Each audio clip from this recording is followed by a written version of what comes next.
Good morning बच्चों। Student, आज मैं आपको भाषा से संबंधित कुछ प्रश्नों का दोहरान कराऊंगी। देखिए, सही के सामने सही और गलत के सामने गलत का चिन्ह लगाइए। आपको ये वाक्य पढ़ने हैं। यदि वाक्य सही है तो सही का निशान और यदि वाक्य गलत है तो आपको गलत का निशान लगाना है। जैसे क देखो, जानवरों की आवाज़ों को भाषा कह सकते हैं। क्या हम जानवरों की आवाज़ों को भाषा कह सकते हैं?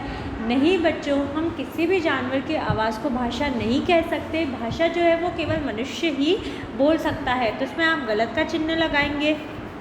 अब देखिए, भाषा केवल मनुष्य ही बोल सकता है। क्या ये वाक्य सही है?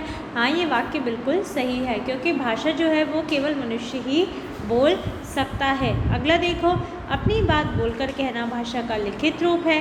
नहीं, जब हम अपनी बात बोलकर कहते हैं तो ये भाषा का मौखिक रूप होता है, इसलिए ये वाक्य बिल्कुल गलत है। आप इसमें गलत का निशान लगाएंगे। अगला देखो, चौराहे पर खड़ा सिपाही लिखित भाषा में बात करता है। नहीं बच्चों, जब हम चौराहे पर जाते हैं तो वहाँ जो आदमी खड़ा रहता है वो हमसे सांकेतिक भाषा में बात करता है, तो ये वाक्य भी गलत है। इस पर गलत का निशान लगाइए। ठीक है, लगाओ। अब हम अगला प्रश्न देखते हैं। चित्र देखकर भाषा का रूप लिखिए। जब आप पहला चित्र देखेंगे तो इसमें ये लड़का गा रहा है, तो गाते समय कौन सी भाषा का उपयोग होगा? मौखिक भाषा का। दूसरा चित्र देखिए, ये आदमी कुर्सी पर बैठकर अखबार पढ़ रहा है, तो ये भाषा का कौन सा रूप हुआ? लिखित रूप। अगला चित्र देखिए, ये आदमी भाषण दे रहा है, तो ये भाषा का कौन सा रूप हुआ? मौखिक रूप।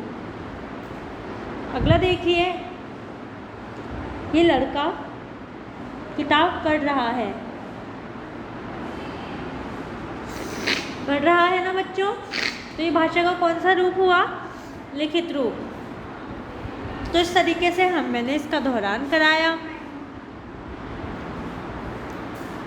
आगे देखो, निम्नलिखित में सही विकल्प छांटकर लिखिए। का देखो, भाषा का प्रयोग होता है कहने के लिए, कहने व सुनने के लिए या सुनने के लिए, तो बताइए। देखो, जो भाषा है उसका प्रयोग कहने व सुनने दोनों के लिए होता है, तो इसलिए हम दूसरे चित्र पर सही का निशान लगाएंगे। ख देखो, किसी बात को लिखकर बताना होता है मौखिक भाषा, लिखित भाषा या सांकेतिक भाषा, बताइए।